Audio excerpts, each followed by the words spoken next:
You guys, I am so happy to have our next guest back with us. Now, he's been on a couple of times. He's also been on with his co-host of his insanely popular, amazing podcast that you guys all know and love.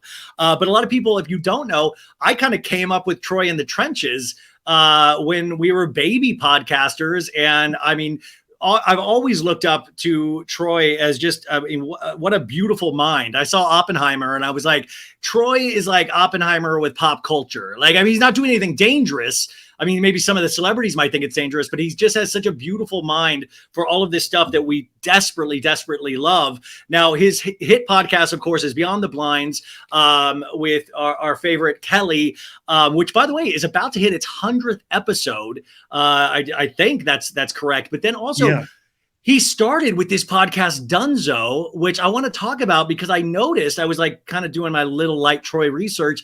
And the cover art changed for Dunzo, even though it's been kind of Dunzo for, I think, over close to a year now. But anyways, it's just so exciting to have him here. Troy McEady, welcome back to the show. God, what an intro. Oh my God. I'm so sorry. I compared you to Oppenheimer all the time. I was like, well, I don't even know where that came from. And that's potentially offensive.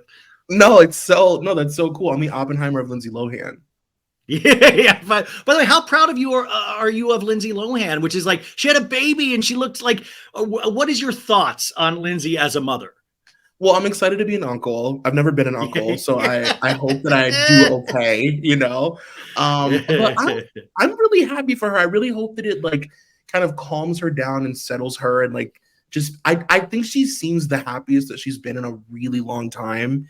And it's just nice to see, you know? Yeah, I mean, it is one of those things, and we always talk about that, you know, infamous photo with Brittany, Paris, and Lindsay. And it is funny all of these years later to see, like, I wouldn't have guessed that Paris would be where she's at. And I, you know, like Lindsay having a child, Brittany doing what she's doing, you know, her book coming out in October. It's just interesting to see how our pop culture idols and these figures in our life, they grow. And I'm so thankful that all of those ladies are still here with us.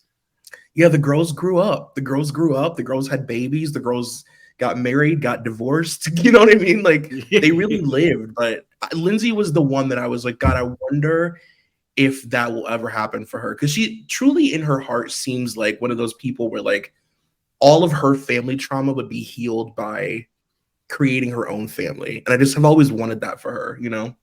Yeah. And I'm curious how Dina's going to be as a grandma. Oh my God. You know that Dina already has like a closet full of like contracts written up. but I thought you were about to say baby clothes, and you were like, no, contracts. She says, she's like, I got your child a contract. Which, by the way, I'm noticing. Are you wearing a Hole shirt? I am. Oh, that's amazing. I just saw The Crown and I was like, that looks like Hole's first album cover. Lived through this. You moved to New York, which I want to ask about, but you're in Chicago right now, and tell everybody why you're in Chicago. So I went to the first night of the Beyonce concert a couple nights ago, and I feel like I tried hallucinogens. I am floating off the air. I can't believe, and we were really close. We were not like, we weren't in Club Renaissance, but we were right outside of it. So we had floor seats. And I'm so happy. Like, she means so much, I think, to all of us, but it is so funny comparing her to Taylor Swift, which is impossible to do, but they're both doing stadium tours. And Taylor gets so much attention with the stadium tour that I always sometimes look as Beyonce as like an independent artist. Like, she's an independent. She's doing stadiums, but she's like an independent. But is it as incredible as I read? And even that close, when I see photos of people like in the nosebleeds, it looks beautiful, even with just the video. It was hands down the best live show I've ever seen, which is saying a lot because I've seen a lot of my idols, but like, it was so overwhelming. Like, it was so like artistically spectacular, you know? It was so above and beyond, and like, she was so incredible and so personable. And like, I know a lot of people have been saying that she just seems like she's having like so much fun, and that was the vibe. It was just so fun. And she was. Did Blue Ivy come out? Did I what? Did Blue Ivy come out on her little dance thing? No, Blue Ivy was What? not here for the first night. Blue Ivy said, I'm not in the mood. But the second night she came out, I wasn't there for her. So I do love the thought of Blue Ivy going, I'm not feeling it tonight. I don't feel what I need to feel to be out there. Did you cry at all during the show? Yes, I went with my friend Zach and his husband Alistair. We all cried at different times. Zach cried from his diaphragm. Like he was like belly crying, like keeled over, holding himself. It was really, yeah, we cried in gay. The subtitles just said okay. Beyonce's that one artist though. Like I can even tease Taylor Swift and kind of things, but Beyonce's like, she's one of those untouchable people for me. Because when I talk to her, it's like, I always talk about like the performances I've seen that like have just blown me away. And I always, it's her and Prince. Like her and Prince were two artists where I started to believe it was another argument that God exists. And I'm not even joking. Like I was like, how can this be happening? Like, how can this person do this? And you know, the work she puts in. And I think that she makes it look so easy and God-given, but you know that there's real blood, sweat, and tears in that.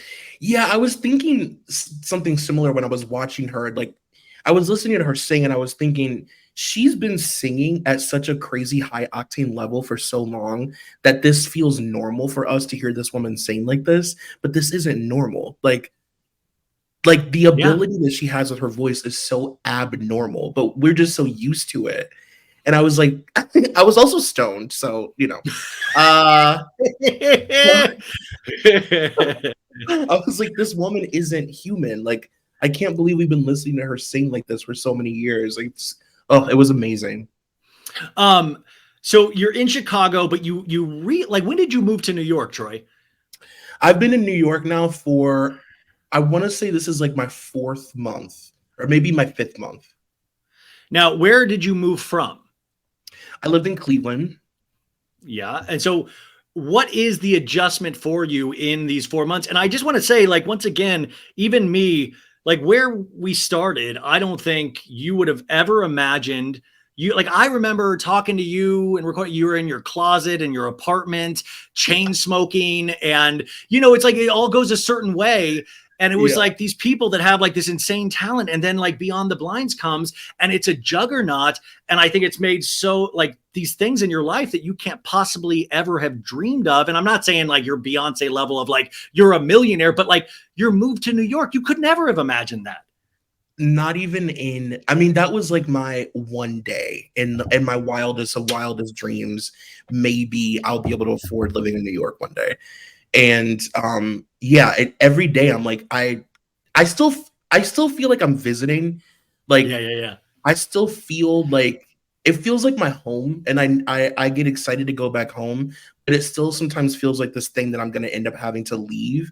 And I have to remind myself, like, no, I live here. Like, I really do live here. I'm not on an extended vacation. You know what I mean? Well, this is the New York Troy era. You might go to Paris next. You might go, like, who knows what the next, as things even grow and continue. And Beyond the Blinds, you know, you're doing the live touring, you're doing the shows. But then I do want to talk a second about Dunzo, which was the podcast that you started originally. And I was noticing that the cover art changed on Spotify. And I noticed Cloud 10, who we're affiliated with, the iHeart shingle Cloud 10, is that I noticed their name was on this as well. Is there new Dunzo news? Will you be doing a revamped Dunzo at all? Yeah, so I do have exciting Dunzo news. So once I obtained the rights back to my work from Dunzo, we created a feed for it. And I'm gonna put it all, because people ask like, how do I get it? All the old episodes are like not really available in full. Like, it was like a whole thing. Yeah. And now I finally have the rights to all of it. And so I'm gonna make a Patreon so that people can just listen to it when they want. If they want to download it, do whatever they want with it. And I'm launching a new show, which is kind of like a Dunzo 2.0 with Cloud 10 that I'm gonna be doing by myself, and I'm really excited about. It's like if Dunzo graduated high school, you know what I mean? Yeah, no, I know. I mean, It is funny. It's like we've just grown up even before there were podcasts, just loving and talking and just loving all of this stuff. So it's so cool. It's like living in New York. You might have like I dreamt about making money but I never imagined that you Yeah. could. I didn't think that was a thing. Like, so it is so fascinating. Like, you mean people will let me just talk about shit that I really truly love? Like, it's like a pinch me moment. I mean, how cool. So, okay. So that's to look forward to. And any updates on that? How do we follow updates on Troy McEady before we get into celebrity culture? If you follow me on Instagram, it's like where I post most stuff at Troy Jean Spears. You will see I'm gonna post it's taken me forever to download all my old episodes because there's like I think there was like 240 episodes or something wild. Holy shoot. Yeah, and I've had to do them one by one. It's been like wild. But yeah, so I will definitely post it when they're all ready to go. Okay, that's exciting news, you guys. That's a Patreon that is worth. Because I'm telling you, I listen to a lot. In fact, I think I am on one of these episodes back in the day. I remember when I was going through all my shit. I remember going to like Portland by myself, and then that Sunday we sat there. We talked about Ashton Kutcher and Demi Moore's relationship for like hours, and it was. I was like in this strange town that I went to visit just because I was going through hell, and it was so great. So that is, you guys, you got to sign up for that when that happens. In terms of pop culture, I always just like, where are we headed, Troy? Because we have all of these people, like now I can't escape pop culture. There's a million accounts that talk about it, a million shows. Everybody has these differing opinions and the parasocial relationships that go into all of this stuff as well. Like, where are we headed in your opinion? Well, it's an interesting shift because it feels like in the past, I would say couple years, and I would say thanks to, I would say mostly Dumois, like the celebrity landscape has really shifted and really changed. And it feels like people are aware of celebrity in this different way. I was thinking last night that like when I was younger, like in the 90s and like in the early 2000s, I feel like that was like, you remember when you were younger and you believed in Christmas, like in like the child way, but then you got older and like Christmas changed and like it can't ever go back? Yes, yes. To me, that's how I kind of view like 90s, early 2000s celebrity. Like we just looked at celebrity and pop culture with this like whimsy. And I feel like people don't have that whimsy anymore. People are like looking for the real, the raw. They want like, what is the underbelly? What's really going on? And people are like way more aware, I think, of celebrities' tricks and all the things, you know, like people will call everybody's an expert. We're all experts. An expert. Like, you know, it is, but it's like that thing of like, I always tell that story of subscribing to Us Weekly, you know, like right in the early internet days. And it was still one of those looking forward to every week of getting that magazine and flipping through the pictures. But now on my phone, I can get those pictures on a minute by minute basis. Yeah. And it like there was a romanticism, or I romanticize it in terms of these things that I worked hard. Like I meant $75 for an Us Weekly subscription back in that day. That was a lot of money that I spent, and I earned that money. And I was so proud of this that I got to sit with this magazine over the weekend. And now magazines are out the window. You know, the celebrity blinds. I was watching this documentary on Rock Hudson the other day, and he, you know, was, you know, he lived his life as a gay man, but it wasn't public about it. And there were also just a handful of tabloids back then, and we didn't have the constant 24/7 on a celebrity. And I was like, Rock Hudson, he wouldn't have lasted a year with his career without people knowing everything and everywhere he went. Yeah. And it's interesting that you bring up him specifically, because it's like, now you have people that you could compare to him, you know, like I was thinking the other day about the Colton Haynes article that came out like a year or so ago. And he talked about, you know, his management not wanting him to be gay and not wanting him to come out, and teaching him how to change the way he speaks, and having to go through, you know, vocal fry lessons and talking with a Post-it in his mouth and all this shit. And it's like these two worlds colliding, like really old school, like really old white dudes that think they know better. Like, you can't be an action star if people know you've been with a guy, like that kind of shit, you know? Yeah. Combined with this new like TikTok generation of Hollywood, they don't work. And I'm the one thing I will say is that it feels like we're really pushing like that old People magazine era thing out of the zeitgeist. Like, I hope it feels like it's being pushed out. Yeah, I mean, there was this scene in the Rock Hudson documentary that is exactly what you said, that he had to go to boot camp to learn how to be more manly, to learn how Yeah. to ride a horse and learn how to like not be effeminate in any way, because there were gay men everywhere in Hollywood. You know, like he lived his life as a gay man, but it just couldn't be public knowledge, or he couldn't portray the type of roles that were available to him. And now Mhm. it's this interesting shift of like, wait a sec, are you telling me that we live in a world where gay is okay? Like where we could actually, wait, you telling me that a gay man could play a straight man in a role like a straight man used to play gay men in movies? Like it is an interesting shift. And you see those people, real ultra right wing, just holding on to the don't change, don't change. I want it to stay the same. And it's so weird. It's crazy. And the people who are really supporting these artists, like the people who are supporting, Harry Styles, it's like, do you really think that they would care? Like, do you really think that these like 21-year-olds would care so deeply and be so, I mean, it's not 1994 anymore. You know what I mean? And even when I was younger, I look back and I'm like, I look at like videos of NSYNC like thrusting in waterfalls wearing like tank tops and shit. I'm like, that wasn't for young girls. That was for fucking Luke Roman. Like, you know what I mean? Like, even then, when we were trying to pretend that it wasn't this way, it's always been this way. So let's just like let the air. I know I'm older than you, but I used to like, and I still do. I have an extreme love and fascination with George Michael. I don't know. Did you watch the Wham documentary on Netflix?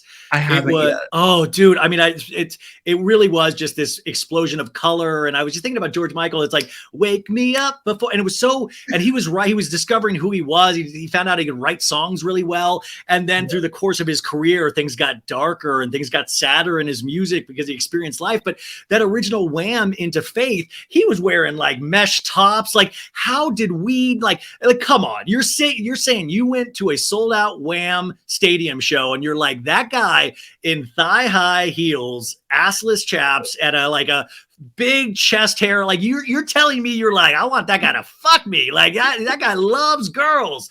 Like it was just one of those things. It was like, it's out there in the open. He talks about it in his songs. It's actually absurd. Like when you really think about it, it's truly an absurdity. Like it's so ridiculous, and it's such wasted energy. And I also feel like there's a really sinister sort of thing behind it where it's like you guys all know that I'm gay and you don't want me to be gay in public, and you'll take advantage of whatever this is, my sexuality and all these things, but I can't like own it myself.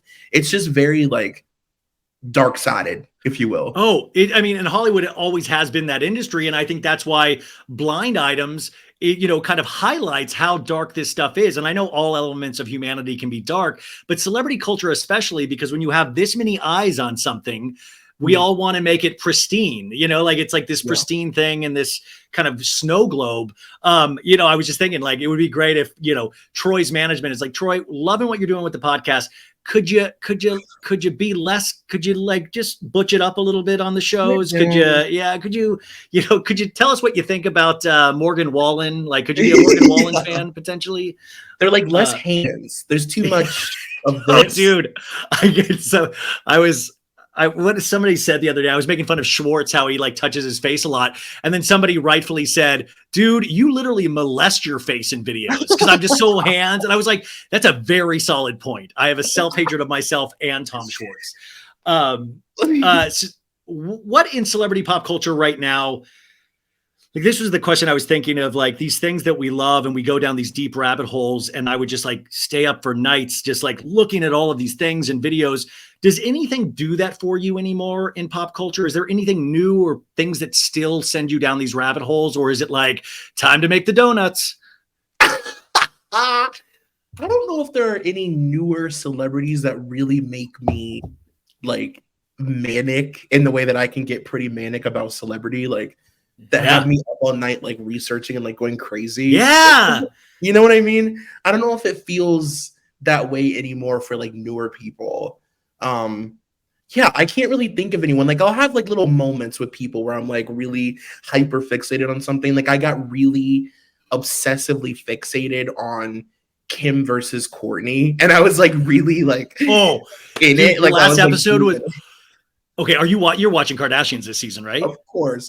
Dude, this is what, like, I'm telling you, people that like study pop culture, we love this show. This season, I think, is one of the best Kardashian seasons because the cracks are showing even as they start ascending even higher. And I think that's fascinating to watch. Speak a little bit about this Kourtney Kim relationship because this has been brewing since they were kids. See, that's why it's so interesting, because if you watch the show for a long time, you know that this has always been like this underlining thing, Kourtney and Kim. It's always been a thing. And it's like there are moments where they kind of pull away from it and then lean into it. But in the past few years, especially since that like actual physical altercation, it seems like they haven't really been able to like fully pull away from it. But I just think that it's interesting because I think people watch that show and they project their own like family stuff onto them, you know? Like I'm an only child and I still project my family stuff onto the Kardashians. And I just think that Kourtney and Kim, like in the words of Candy Burris, they see each other. You know what I mean? Like they really see each other. Yes. They see Kourtney's the one person that will never let Kim be who Kim like Kim's final form is like what she is becoming, and Kourtney will never let her achieve that final form. And there's always, but that's so family. The one family member that will never, like, it'll be like you're always gonna be that girl selling tummy tea, Kim. Like we always know you're gonna be that one, and like that's amazing because everything else is going so swimmingly. I mean, minus Kanye in Kim's life that at the end of the day, it eats at her. You know, Kim thinks about this. Oh, for sure. Because Kourtney's the one person reminding her of like her humanity. You know what I mean? Like in who she, like you said, who she really is. And then on the other end, I feel like Kim has not a shred of respect for Kourtney and sees her as this person who like just floats along and doesn't know who she is and has no passions or interests. And you know, she wants this life. She wants this like really insane lifestyle, but doesn't like really feel like working for it. You know what I mean? And, like she finally has like mustered up the strength to like have a hobby.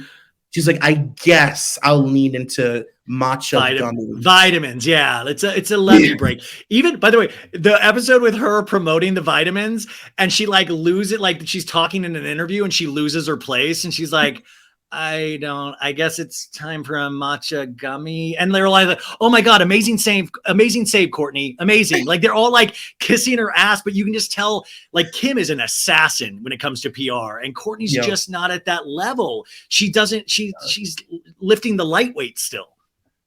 Yeah, and it's like never ending back and forth. Because then on the other end, again, I'm like, I understand Kourtney's point of like, you know, she asked Kim in that episode where they talk finally, like, what are you doing this for? Like, why are you doing this really? Like, do you even know why you're like doing this? And like really trying to say, like, you know, that this is coming from a place of insecurity.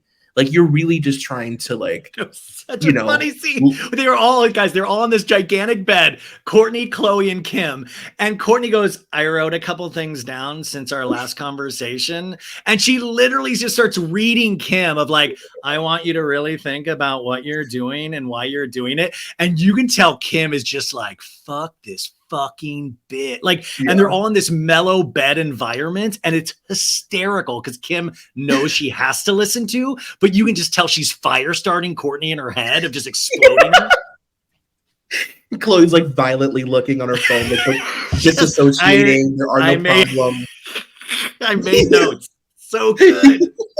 And like everything she was saying was so true. She's like, what is your drive? Like, it's not your children. You can say that, but like the Dolce and Gabbana show had more to do with like you than your actual children. Let's be honest. Like, what is your drive?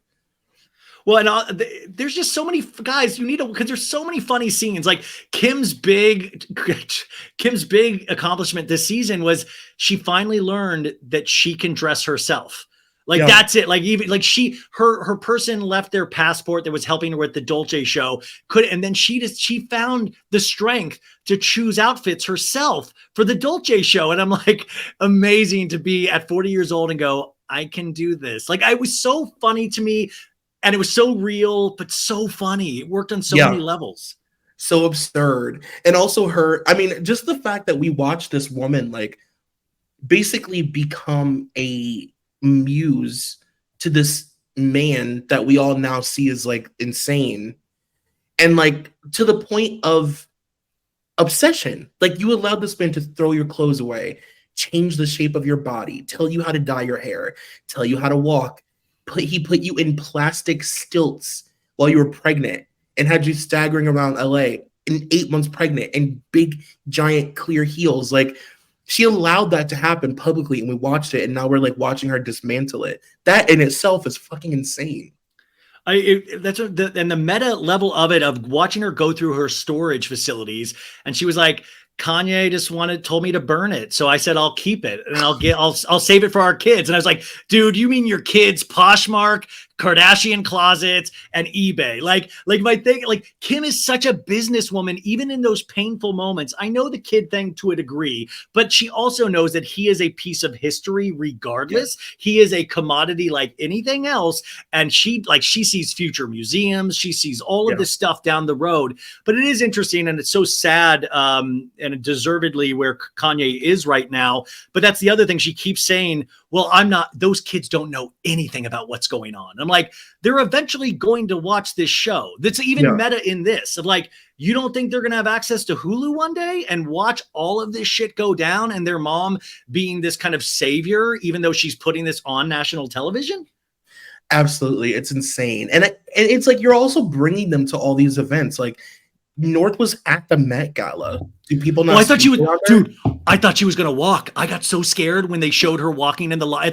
I was like, wait, tell me Anna Wintour is not letting North be at the Met Gala on the carpet. I got really scared for a second.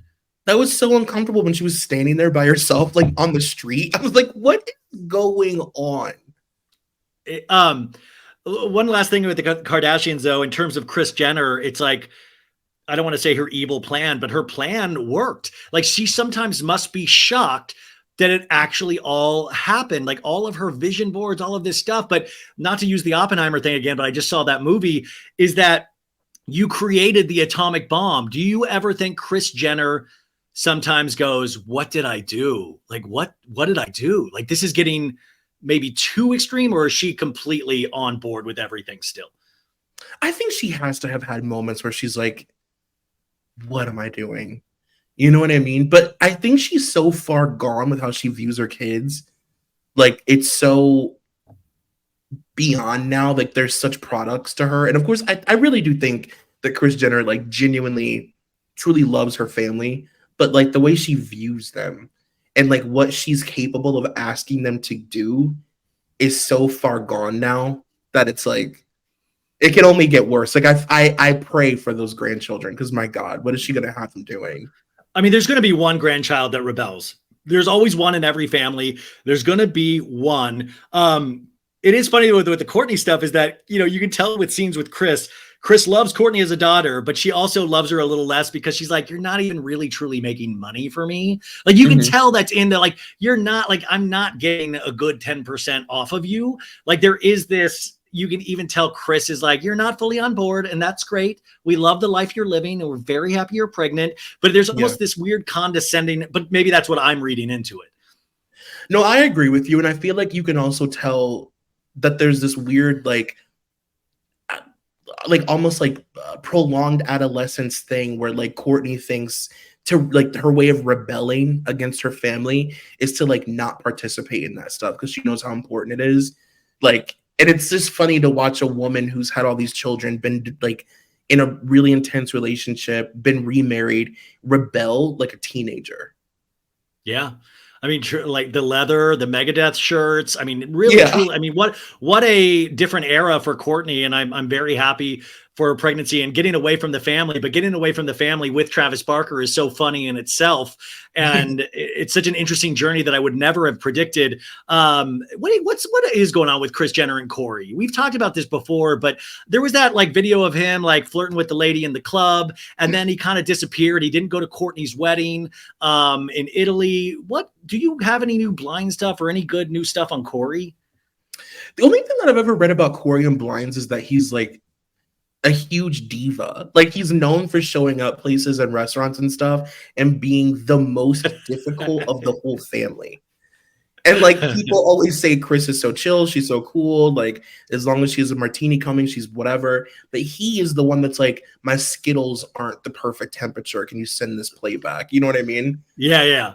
I love him in his silk jammies, and when he's on the yacht, he's like his best friend. Like he's on the yacht with Tommy Hilfiger and his wife. Like I love Corey on like Yacht Life Corey, because Corey just fits in completely. Like he's just like he loves all of Chris's older friends, and it's so funny because like I feel like he's gonna start carrying around a tea set soon. It's just like, oh, that's what Corey does. He just carries around his own tea set, like a portable bar. Yeah. Michael Rubin had that 4th of July party where every celebrity and their watch known to man came to. And there were so many blind items about Tom Brady. And was Tom hooking up with Kim? Who was Emrata trying to get Tom? Everybody seemed like they were trying to make a play for Tom. But there was all these rumblings with Kim and Tom. And then this week, TMZ published photos of Irina Shayk being fun and flirty with Tom Brady on an alleged date. Where are we now? What was happening with that Kim situation? And then how did Irina is somebody to be studied as well. I did a whole story thing on my Instagram and I said, somebody needs to deep dive this. And I got so many comments back of Beyond the Blinds did it in a Patreon episode. So I'm assuming you know all about Irina Shayk, but I was going over dating history and I was like, damn, this girl makes moves. Yeah, she makes a lot of moves. And I think that here's the thing. I think that like when it comes to Tom, I think that he's really, really, really down to do the whole, I'm not going to call it bearding, but I'm going to say that like Tom is down for like the PR of a relationship. Like he loves the whole thing. You know what I mean? Yeah. He loves the attention. He loves the press. Like I think that he loves it. And I feel like he's like what's the word I'm looking for? Like he's like an MVP of like that world. Like everybody wants to be on the arm of Tom Brady. He's an easy person to bring places. You can show up with Tom Brady anywhere. I personally do not understand it. To me, Tom Brady is like it's giving Weekend at Bernie's. Like I feel like he's a marionette. I just dude. Exactly, because it's like he doesn't drink. The only thing that he would be like really against in a relationship is somebody making him eat carbs, because it's like his diet's insane. He sounds like, I'm like, yeah, he can throw a football, but like he just, even in interviews, he comes off so bland to me. And I don't know much about sports, so I know he's a legend there, but it is so interesting watching all of these women, including Kim, potentially throw themselves at this dude. Because I'm like, come on, it just doesn't seem like they're rebranding him as a fun guy all of a sudden. I think that it is all press driven. I think that they all want the who's now dating Tom Brady press, you know? Like, I think that the athletes fill a very specific, like, puzzle piece for women like her and for, like, these gorgeous women that just want, like, an idiot on their arm that will get them a lot of publicity and they don't have to do a whole lot, you know? You go outside with Tom Brady, everybody's talking about it. Yeah, I mean, and combined celebrity forces, it creates something so much greater than itself. We've seen time and time again. I was thinking back in the old days of like Joe DiMaggio and Marilyn Monroe even. But like this, Irina Shayk seems to have gotten the upper hand. Like Irina Shayk's so funny because I couldn't even tell you what she sounds like. I've only seen her in pictures. I've never looked up an interview with her. But like her roster, Cristiano Ronaldo, the famous soccer player, obviously has a child with Bradley Cooper, dated the drummer of Linkin Park, the FIFA president, Saul Blatter, which is an insane name, like The Rock for a second. Like, what's her deal? Like, does Kanye even for a second? I remember flew her to Paris on his birthday and they had smiley photos together. What do you know about her? Or what do the blinds say? What do the rumors say? What I know of her is that she's a PR girl. You know what I mean? Like she's the girl that you want to date because she loves PR and she loves attention. She reminds me a lot of the way that I used to talk about Minka Kelly, where I'd be like, why like everybody has dated Minka Kelly. And like, could I tell you a bunch of projects that Minka Kelly has done? No. But I can tell you that everybody has wanted to or has tried to date Minka Kelly. She has that vibe to me. And not in like an Olivia Munn way, where like Olivia is so transparent. Like everything she does is for press. Everything she does is for PR. like she's like a fame hound.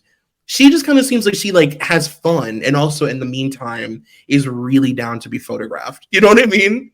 Well, McEady now is with Dan Reynolds, the lead singer of Imagine Dragons, which is so funny. Dan Reynolds, like he's getting out of a long-term marriage, a Mormon relationship. McEady must be blowing his mind literally and figuratively, because he's just like, wow, holy moly, this is amazing. And she's so beautiful. You mentioned Olivia Munn too. I was just thinking about that. If Olivia Munn, I totally agree with you, but you can tell with what's his name, the comedian, obviously, that she had a kid with, John Mulaney. Yeah, you can tell she has to like temper those thirst flames. Like you can tell she wants to post all the time with him or whenever he's around, and you can tell she's like, I have to be careful, it'll annoy John, or that. Like that's the vibe I get. Yeah, if you've anybody who's never seen the pictures of her at sporting events with Matthew Morrison, you want to have a laugh, like you really want to kiki, just Google it. My God. But Irina Shayk, she was never like a yacht girl or anything, was she?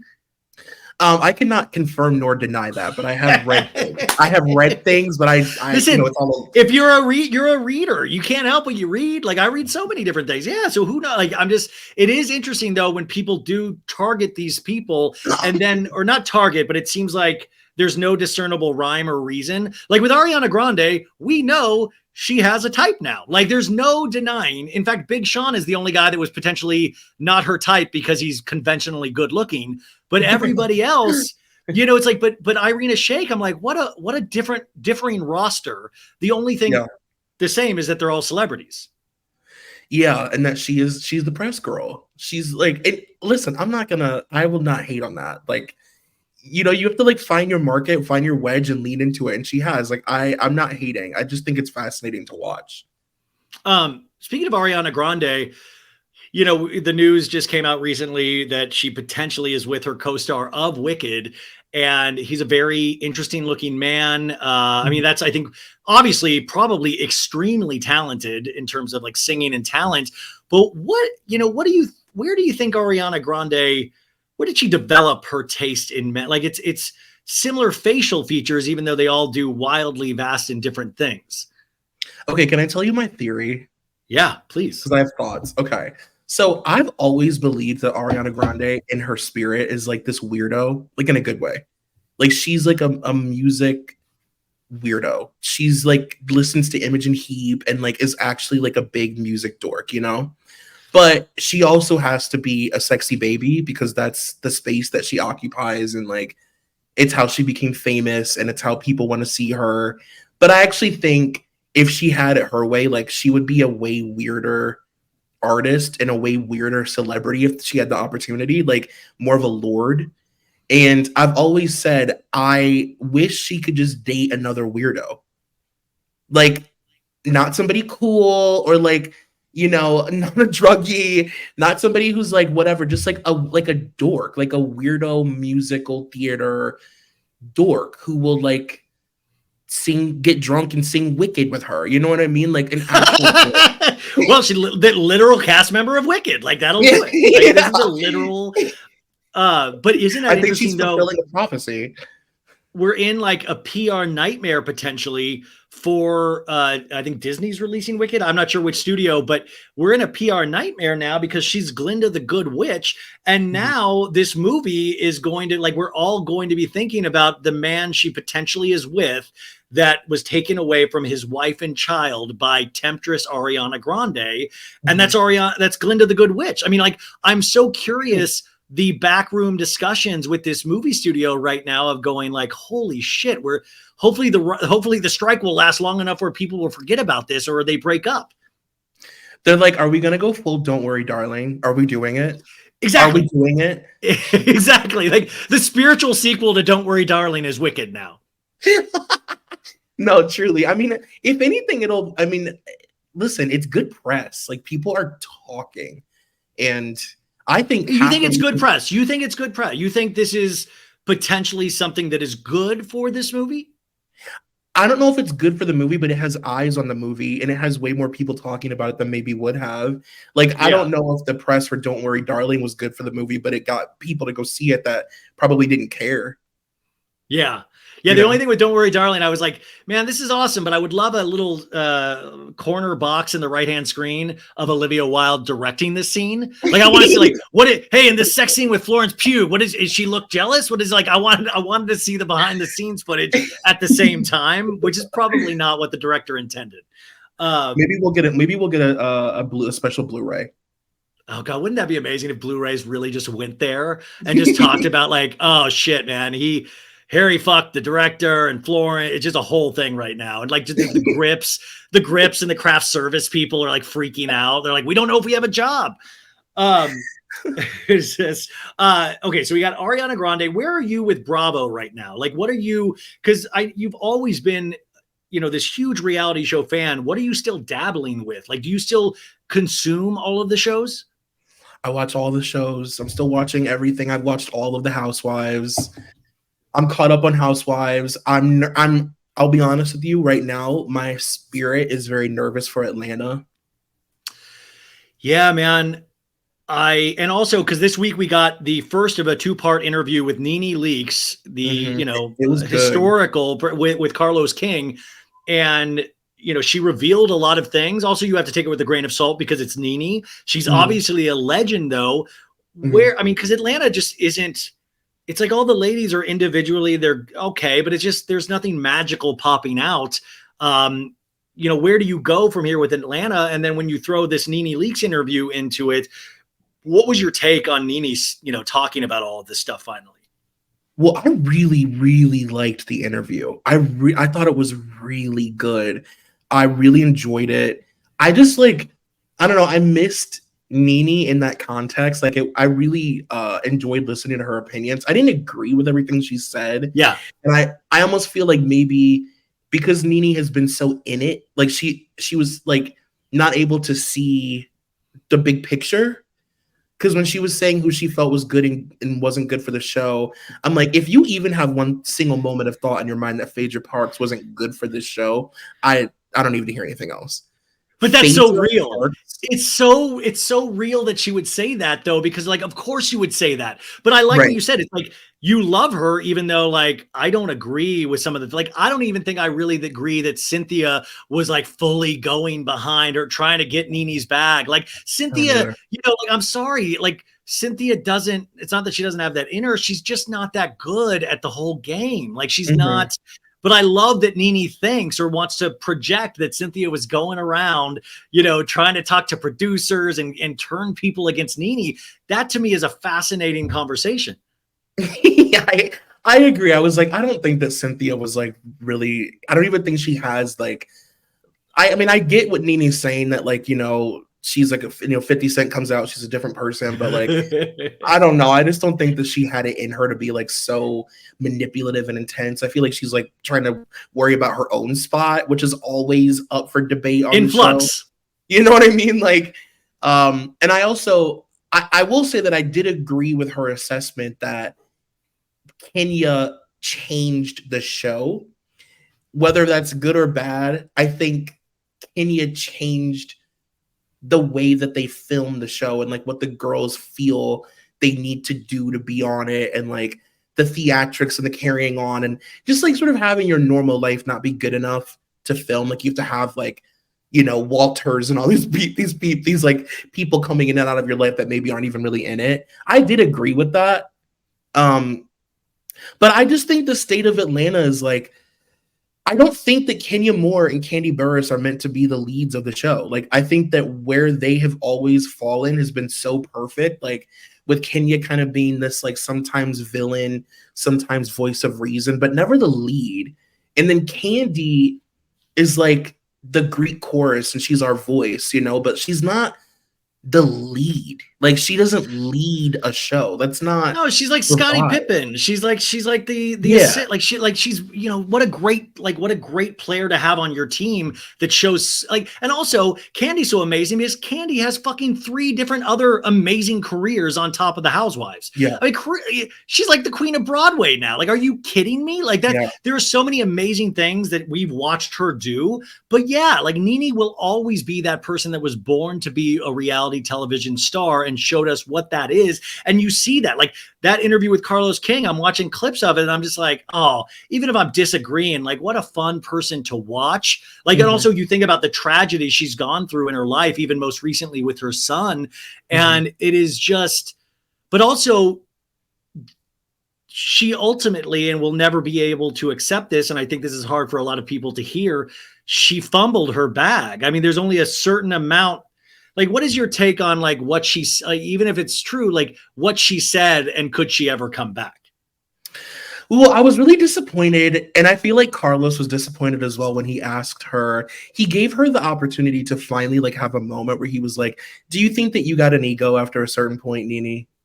Just say it. Like, it's okay. Like, you know what I mean? Like, we've been watching you on TV for over 10 years, girl. At this point, like, we know you. Again, we see each other, Nene. We know you." And she's like, "No, I didn't. I had no ego. Not me. The girls were jealous." And it's like, wow, you really haven't done like the work. Like you know what I mean? Like in this context, as far as this show, you've not really grown. Like you're still the same Nene that they iced out because you were being an asshole, not because they were also jealous. Like I just don't agree with that narration. I think Nene became a dick, especially when she was doing the new normal and she was on Broadway and she felt like the bag was never going to stop. And she just had this influx of money and a new mansion and all these things. And you have everybody telling you how amazing you are. You're seeing you're the face of every meme out there at that time. And you're right. Like the gravy train will never stop. It's going to keep getting better and better. But my teacher always said to me is that like, listen, it is amazing if you're talented and you're a star and all of that stuff. But at the end of the day, you've got to be somebody that people want to work with. You've got to be somebody like you do have to play that game, the social niceties that are sometimes bullshit. Like if you say the things you say about Andy Cohen, there's only going to be so far until you are completely cut off. And that is horrible for us audiences. But like, yeah, there's certain things you can't come back from. Yeah. And it's surreal. Like I was thinking about that when I was watching it. Like, I can't believe there's no world where Nene could ever be on Bravo again. Like that is so devastating, like that's so sad. But I mean, Andy even said this in a tweet, retweeted a tweet of Nene's years ago of saying like, you're the house, Nene Leakes, the house that, made the house that Bravo built is because of Nene Leakes. And also that's like a nice thing to say. I think a lot of ladies, those original ladies, you could say similar things, but yeah, like an integral part, the Housewives would not be where it is without Nene Leakes. But that doesn't mean that I'm always a big, like, well, the show must go on. Like, I don't think anybody should be bigger than the show or think. That's why my big issue with Bethany Frankel, I have a lot of big issues with Bethany Frankel, but one of those things is that she thinks she's bigger than, I created this, I did everything, I came up with Andy. At a certain point, you are a legend in this, but you are not the reason all of this exists. Am I wrong? That 100,000% agree. You would be so shocked at where I have landed with Bethany Frankel. Oh no, Troy, we're going to be in our first fight. You love a good crawfish. By the way, Troy's in a hotel room. In the back, you can't see, but there's a big crawfish boil. He's been eating it with his hands in the background. With one glove on. I'm surrounded by shrimp heads. No, so where did you land with Bethany Frankel? I used to be the biggest Bethany apologist. Like I was always such a Bethany supporter. Oh, okay, good. And in the context of Real Housewives, do I still think that Bethany Frankel is one of the greatest housewives of all time? Yes. Do I think that New York is a better show with her on it? Sure. But is she insufferable and psychotic? Absolutely. I have such a problem with the way that Bethany infiltrates spaces She did it with podcasting. She's doing it right now with YouTube, where she'll show up, have no idea what's going on. Like when she started podcasting, her whole thing was like, I don't know what this is. I've never listened to a podcast. I don't care. My friend, my assistant had to download it, blah, blah, blah, blah, blah. And then a month later, you are the queen of podcasts. You know everything. You have the biggest and the best podcast in the whole country. You get the best guests. You are the queen. You know more than everybody else. Yes. It's like, and now she's doing it with YouTube. So now she's saying she has a quote YouTube show where she doesn't understand, because she doesn't understand the context of YouTube, that people have been vlogging on YouTube for about 10, 13, 15 years now. No, Troy, she created it. Stop. She created vlogging, and you're a liar, and that is not true. She created all of this. It's a skinny girl branded vlog. I'm just like, so now you're the queen of YouTube. Now you invented it. Shane Dawson doesn't exist. Who are these people? It is just about Bethany Frankel. And she's doing all this ridiculous shit, like this middle America cosplay where she goes to like World Market and she thinks she's slumming it at World Market, owned by Pier 1. Girl, give me a fucking break. She's teaching people how to shop at junk stores. Or the dollar store face masks. Like, I'm going to review the dollar store face masks. Listen, pick a lane. I mean, you could pick a couple of lanes, but you can't have every lane. Every lane is not yours. By the way, I'm probably did you know that she's starting a Celebrity Blind podcast?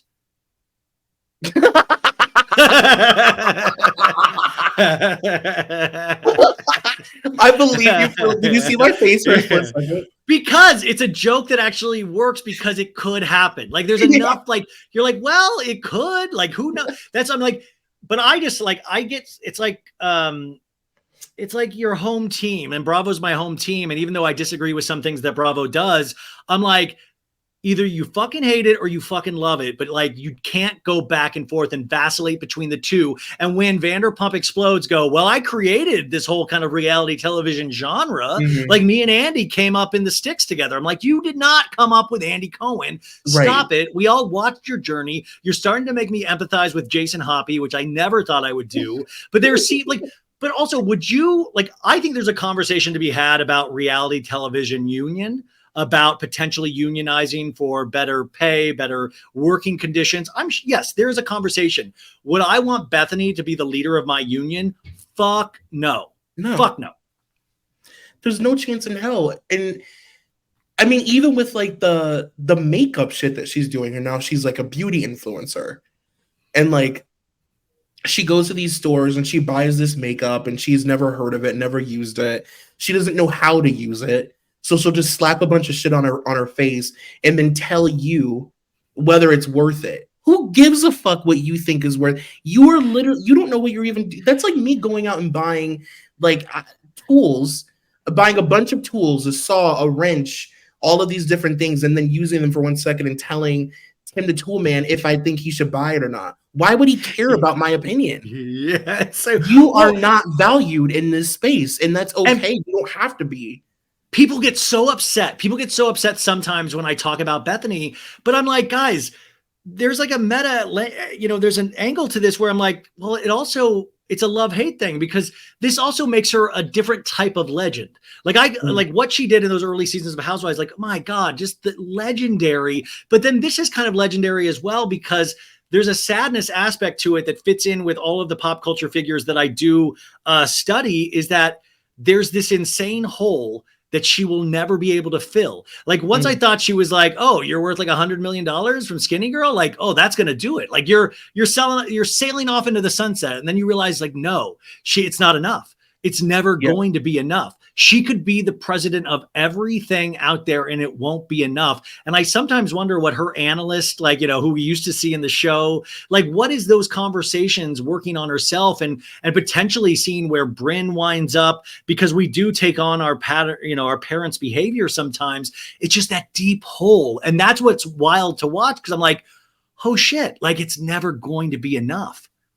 It will never be enough. And I saw somebody on TikTok once say that if you pay attention to how Bethany talks, she actually talks exactly like Donald Trump in these sort of grandiose, Like I'm the only person that can do this. You know that I'm the only person that can do a reality show contract. Like she always includes everybody. Like you already know. You guys know that I'm the best for this. Andy and I came up together. Like that's not true. Like just throwing in weird little things to push your narrative, even if it's not true.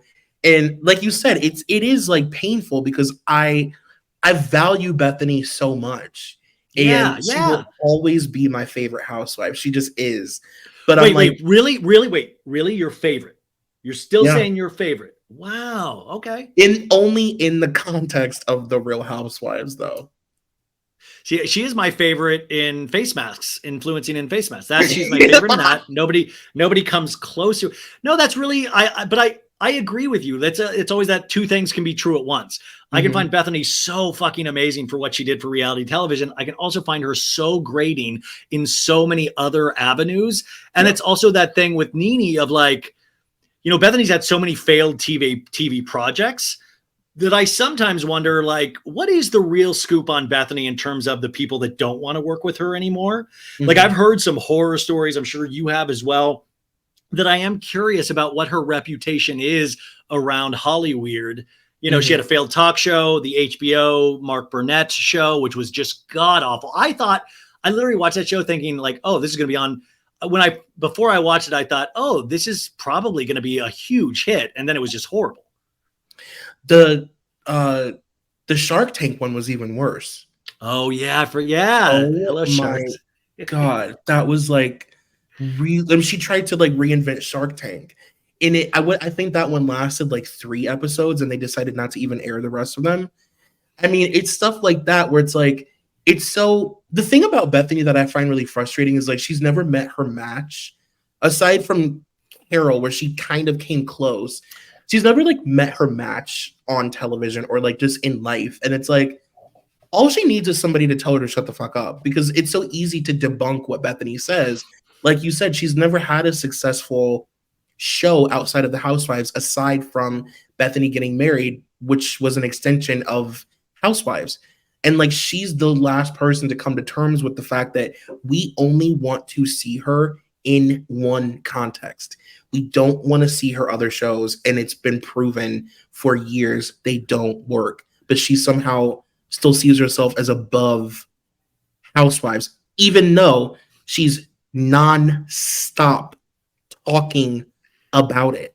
Oh my God. Yeah. Well, I mean, you said it exactly, and I don't want to this isn't just relegated to Bethany because a lot of people we see in pop culture, we only want to see them do one thing. When they try to go past those horizons, whether you're a musician, we want you to sound the same for the rest of your life. We find it very hard to take a left with an artist and watch them take that left because we have such good feelings about when they were on this one path. But Bethany is that person that for all her business acumen, I'm saying with quoted fingers, doesn't really seem to understand these businesses. And it is interesting when she has to come back to the altar of Housewives, but then she reinvents the narrative. Oh, well, I invented this.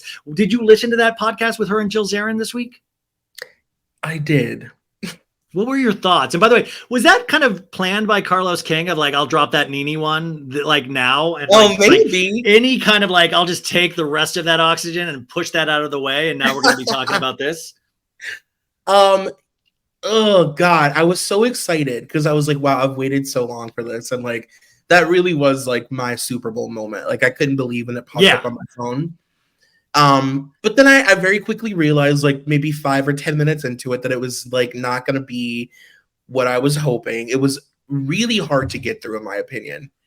It was semantics and no, we were at this party. No, remember we were at his boat party. No, I remember it was the Tommy Hilfiger Hamptons party. No, you were wearing the white velour tracksuit. No, I wasn't. It was the pink one.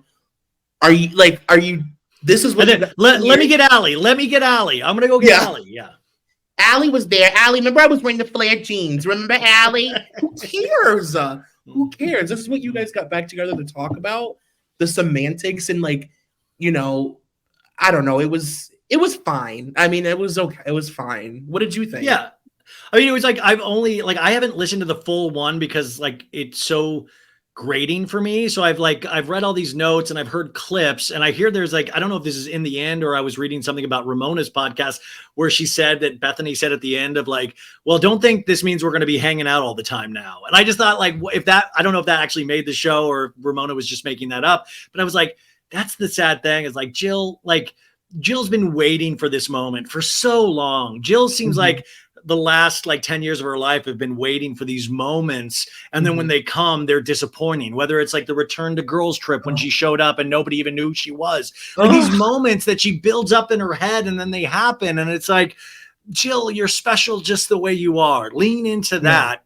But what you said earlier is that the real conversation I truly want to see is Bethany and Carol. And we'll never have that unless Bethany gets super desperate, because Carol actually has a language in which to really call out Bethany for behavior. It's true. And she can't railroad Carol the way she could railroad a Bethany. And Carol isn't afraid of her, you know? Like Carol is a woman who acquired her like fame and money and success in such a different way that it's like, it doesn't matter how much, in the words of Erica Jane, skinny girl shit you sell, Carol will never like view you the same way as some other housewife who tried to get rich off of a sunglasses line or a fucking toenails line or whatever. It's not going to be the same, you know? Like Carol has your number. And that is a conversation I would pay. That's pay-per-view. That's what I'm saying. Like that to me would be like, Jill's great, but I kind of, when I started hearing like the reviews of it, I was like, oh, that's kind of what I expected. But Carol would be real. I think that would be the one. And Bethany, if she gets desperate enough, or if she needs a little more juice or attention, she might put herself in that lion's den, even though I think ultimately that would be a mistake for Bethany, but she might do it just for attention. I think there's a possibility, a realm in which that could happen. I think that in Bethany's heart of hearts, and I don't think she would ever admit this, she wants to go back on that show. And I think that she regrets saying that she never, ever, ever would. Because, like, it was one thing to leave and be like, I'm above this now and I'm doing all these things and I have a talk show and whatever. She would always say never.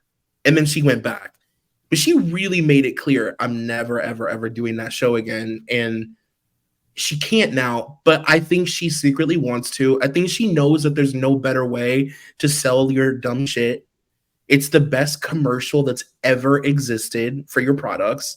And the audience just immediately gets so just involved and they want to see you and they want to talk about you. And it's the best promotion that exists. And she knows it. And I think it's why she can't, if she really didn't care, she wouldn't always be so 1 degree separated.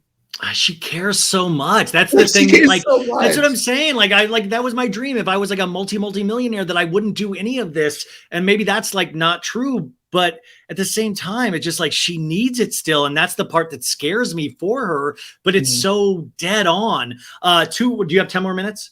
Yeah. Okay, great. Two last things. Kyle and Mauricio, we got which, by the way, shout out to Lisa Rinna Wine. I hope Rinna Wine does well this year without Rinna being on Beverly Hills. I'm sure it will. But Kyle and Mauricio announced their separation. And I'm sure there was multiple blinds that you've read over the years. There's always been Mauricio stuff out there in terms of extramarital affairs, which I remember reading like a positive review of like, oh, we had sex in Arizona. He was the best. So charming and nice. Like it was like a positive Yelp review to have a cheap. He was like, he treated me like a gentleman. And I was like, God, this is like glowing. Like he was like so nice and funny. But then this comes out. Were you hearing anything leading up to this and the special friend element of it all with Morgan Wade, the country singer? Like, I mean, what were your take on all of this and how we all consumed it so far? So the blind items about Kyle and Mauricio have always been, I say his name, by the way, like Lisa Vanderpump. I call him Mauricio and I don't mean to. But the blinds have always said that they have a very, very like clear understanding that their marriage is open. That Kyle, like it is so common, allegedly, it is so common knowledge that Kyle knows that he has like a real type. You know, he loves these like sort of like like Instagram model kind of girls in LA, like with dark hair, like, and everybody knows his type. And if you're the kind of girl that looks like that in his vicinity, everybody knows that you're probably going to hook up with him. Like, it's just common knowledge, and Kyle knows it. Allegedly, Kyle also very, very, very openly dates, but like, you know, doesn't talk about it, but everybody knows that Kyle, like, that they date outside their marriage and that they've always had an understanding. And, you know, on Beyond the Blinds, we talk about this a lot with just most famous people, that I think a lot of people have that understanding. A lot of people in Hollywood, they don't live by the same sort of societal rules that we do, because why would you when you have all that money and you're so beautiful? And I think that they've always had, you know, a real clear kind of non-contractual situation going on where it's like, yeah, we're in love, we have great kids, great family, money, and like, go do what you want, but don't make me look like an idiot. Don't embarrass me, you know? So what changed? See, that's the thing, is like, what changed? Like, what made it so that it was no longer like a we come home to each other at the end of the night kind of thing?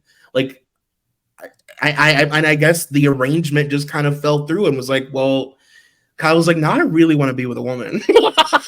And I'm well, that's the thing. I mean, listen, like, this is, I mean, we've always known Kyle has a huge boner for country music. We all like, you know, he like loves it. So like, okay. And also if things are, you know, tepid with your relationship, new friends coming in, that's like, if it starts as something, I'm a fan of this person's music, but like, is there going to be a conversation had? And I'm not ever, it's such a delicate topic because of like, you know, outing anyone. But, you know, in Real Housewives of New York this week, Jenna Lyons talks about when she turned 40, you know, she was married with a husband and a kid, good job. And then all of a sudden, you know, this whole other thing kind of opened up to her. Are we going to get potentially Kyle talking about sexuality? I mean, like, it would blow my mind for how Kyle has kept so many things very sheltered from us. You know, we haven't even seen a real blowout with her and Mauricio. Like, all of a sudden we're going to pick back up cameras and then it's going to be like a whole different Kyle.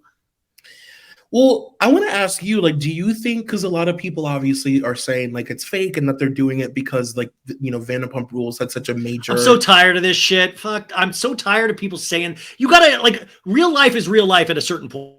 I agree. What's up? Okay, good. Sorry, dude. Everything just dipped out, as Tom Sandoval says. All right. I was like, I was yelling about, I think we got to understand that, like, you don't think the agency makes enough fucking money that they really need piddly Beverly Hills money? Like, what is your take on everybody saying everything's fake these days? Well, I think that it's like, now we're on the other extreme of people being too aware. Like, I don't think that everything is fake. Like, I believe that this is a thing that's happening in their marriage. And like, I do believe that they tried to maybe get ahead of it by releasing a statement together. Like, I read people say that they did that and then they regretted it because they weren't really sure what they wanted to do. And then it was too late because it was already out. But I just don't think, like, I remember people even saying that Erica's stuff was fake to make the season. And it's like, you guys are insane. You have law involved. You have law involved now, and you're thinking this is for the show. Like, that's what it goes into what we started talking about at the beginning. Everybody's a pop culture historian now, but everybody has the worst takes. We're all in this QAnon bullshit still, where it's like, guys, I can tell you for a fact, Raquel and Tom, that wasn't staged. Like, maybe Tom thought it would be like, hey, if I eventually get caught, it would be good for the show, but he genuinely didn't tell. Or like, it boggles my mind that people are so committed to having these things be fake. Yeah, I absolutely do not think it's fake. I agree with you that I think it would be crazy to hear Kyle talk about, like, being with a woman. I mean, that would be nuts. And we know that if she did, it would still be in like the Richard sisters kind of like, we're being honest but not kind of vibe. You know, totally shielded and lie. You know how they were trained by their mom to do. Exactly. I mean, like, so the Big Kath. I think that, and but I think if you want to say we're historians in a way, is that we can then see past that. So it's still entertaining to watch Kyle try to fumble through how to explain this to an audience. I'm totally down for. Finally, with Vanderpump Rules, season 11, where do you think? Do you want to see Raquel, Rachel? Where are you at? Are you tired of all of it? What, are you into it still? Were you ever into it? I'm exhausted of it. I'll be honest. I was so in it that I lost myself. I came out of it not knowing Oh, who I am totally. anymore. I was doing 3.5 hour recaps. I mean, like, I was so consumed, like a lot of us were. But it was interesting to like then go outside and touch grass, and then you see some of your compatriots still in there. You're like, come on, dude, come out. Like, no, Yeah. come out. The season will air when it airs. Come out. I still have people messaging me of like Raquel's sightings and Tom's sightings. I'm like, I I really don't don't care that Tom is at care. the airport, babe. I'm so happy that it's still fulfilling you and lean into what fulfills you, but I don't care. I am so exhausted. I will say that I think Raquel would be an absolute idiot not to film. I think to leave with this as her like final remembrance in the world is insane. Like, even if you have a terrible upcoming season, you gotta leave on a different note. You can't have this be the last taste in people's mouth. But then, I mean, we're such a weird backward society now that in 5 years she will become like Batman. She'll become a legend. Like, it was like, oh, she disappeared and we never heard from her again. She'll be like Greta Garbo all of a sudden, of just like in this mysterious figure that like came and went. But when her coming back, I just like, yeah, that's cool. But it's not like she's like going to come back and she's all of a sudden learned how to communicate. Like, it's going to be the same shit. She doesn't know how to like form thoughts, and a couple of months at a wellness resort is not going to teach you how to. I don't know, like, I'm here to watch. I'm either way, I'm okay, but yeah, I want to see it, but I don't know, I'm starting to think that it's not going to happen. Well, I know that you'll agree with this. I always say that especially with Vanderpump Rules, there's like two different kinds of reality stars to me. There are ensemble cast members of a show, and then there are reality stars. And like, that show is full of stars, and she's not a star. Like, she's a cast member. She's an ensemble cast member of a show that is much bigger and greater than she could ever be. And like, if she was a star, like if she was a reality star, she would take this scandal and turn it into $1 million. She is the world in the palm of her hand, really. She's a villain. She's like the biggest reality TV villain in the entire country. Like, if she was like if she was able to speak like Lala, like, it would be game over. It would be game over. If she had the like, I don't know, the natural ability to be a reality star like a Stassi Schroeder, with the eyes that she has on her right now, she'd be Oprah.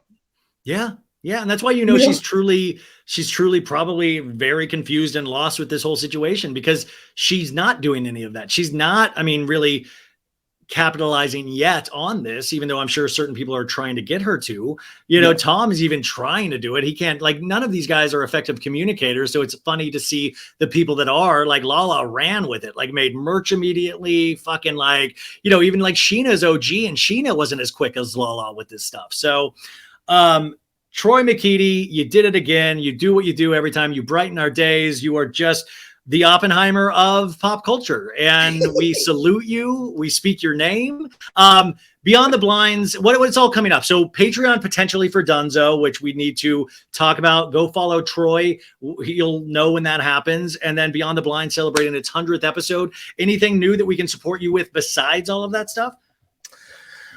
We are starting to do, we just announced it. In the episode that we're releasing, I think tomorrow it'll come out, but we're going to be doing an extra episode a week for our main feed of just pop culture, just gabbing, talking about what's happening, things we've seen, things we've been watching, like nothing to do with blind items. So there'll be 2 episodes publicly a week. That one will be a little bit shorter, but just like a fun way to have extra content. And yeah, I'm excited. Well, dude, I appreciate it so much. I needed people that I wanted to like really talk to today, because I was so out of it in so many other ways. So thank you. I love you so much, and I'll be back in New York at the end of August for a couple of weeks. So hopefully we can meet up for a drink at some point. Yes, let's go. I allegedly, I think I live near one of the new Real Housewives, and we can stalk. Is it Psy? Can we stand out our brownstone and just look through the windows like she said she used to do with people? We'll hang out with her garage door. That's like, hey, Psy. Okay, dude. We'll talk to you next time. Bye.